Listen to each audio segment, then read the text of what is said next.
Everyone says, drink 8 glasses of water a day. But have you ever stopped and asked, why 8? Yes. Is that the magic number for everyone? What if I told you that following that advice blindly could actually be harmful? Hi, and welcome back to Complete Comfort and Lasting Wellness, your health naturally revealed. Today, we're re-answering one of the most searched health questions in America. How much water should I actually drink every day? You've heard 8 glasses? You've heard half your body weight in ounces. But here's the truth. Hydration is not one size fits all. So today we'll look at the science of H2O, debunk some common myths, and most importantly, help you figure out how much water you really should drink every single day. In 1945, the U.S. government's Food and Nutrition Board established recommendations for daily fluid intake. For men, they suggested around 3 liters of water a day.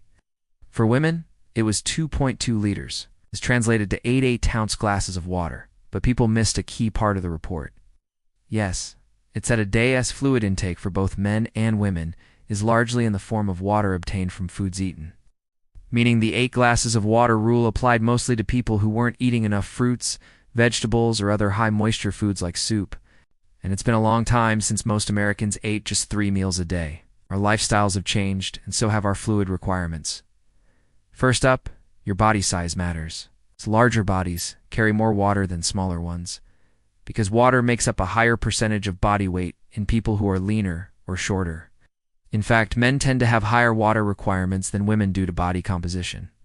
Someone who weighs 140 pounds will need less water than someone who weighs 220 pounds. Next up, activity level. Exercising or sweating can deplete your body's water supply. Just 30 minutes of exercise can make you lose between 12 to 24 ounces of water. It may not sound like much, but it adds up. If you exercise in hot weather or do intense workouts, you'll need to replace even more. A few simple checks can help you stay hydrated during exercise. Sip water during breaks, keep track of how much you're drinking, and check your urine color. If it's dark yellow, it's time for a water break. Do you live in a hot, humid place? No. Maybe you spend a lot of time outdoors or near heaters. All of these factors increase how much water you need to drink. People in dry climates like Arizona, or those with dry air like in New Mexico, need more water. Humidity also plays a role. If you live in Seattle, where the weather is cooler and more humid, you won't sweat as much and won't need as much extra water. On the flip side, living in places like Death Valley or Las Vegas, or spending a lot of time outdoors or near heaters will make you sweat more and need more water. And then there's your diet. Eating salty, sugary, or processed foods can dehydrate you. When you consume them, your body works harder to digest them and gets rid of waste. It needs extra water to do this properly. Sodium and sugar can draw water into your cells, but it's important to balance that with adequate outside sources of water. Drinking plenty of water is especially important after consuming caffeine, alcohol, or lots of salt. Coffee and alcohol can dehydrate you, so it's essential to replenish lost fluids. And we all know how salty foods can make you thirsty. Think about the last time you had a bag of chips or a slice of pizza. Didn't you crave a glass of water afterward?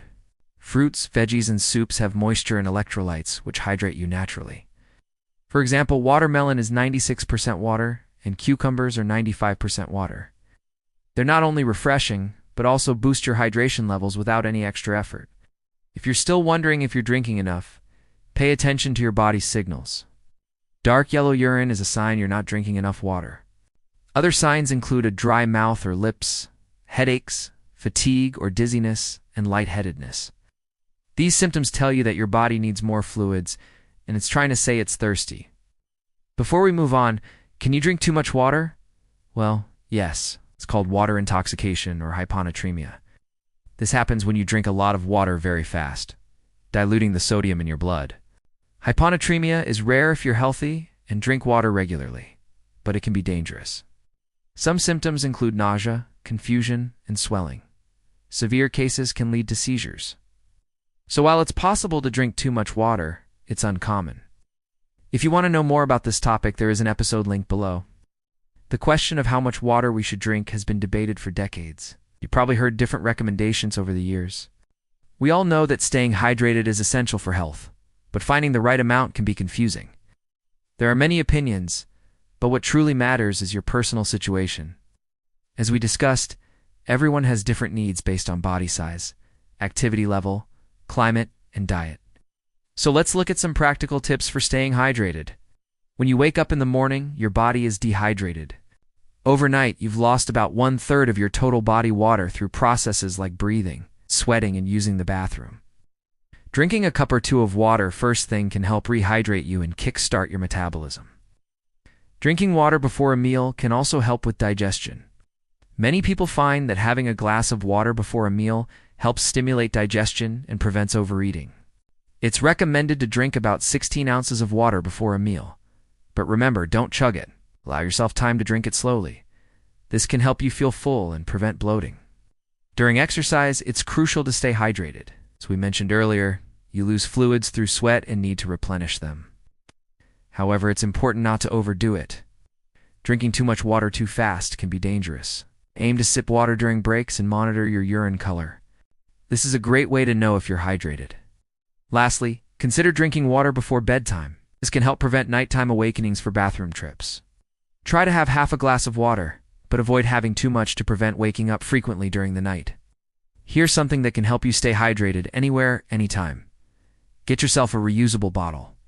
Having water with you encourages you to drink more. It's environmentally friendly. There are so many options available that you're sure to find one you love.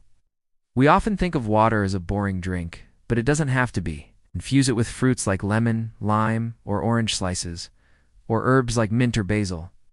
You can also add sliced cucumber or berries for flavor. Experiment and find what you like best.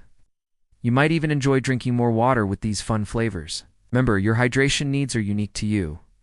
Consider your body size, activity level, climate, and diet. Staying hydrated is essential for your health. It helps with digestion, nutrient transport, temperature regulation, and waste removal. So take care of your hydration. Everything in your body depends on it. If you found this helpful, share it with a friend who's always carrying a gallon jug. Subscribe to our channel for more real answers to everyday health questions. And let us know in the comments. How much water do you drink each day, and do you feel it as enough?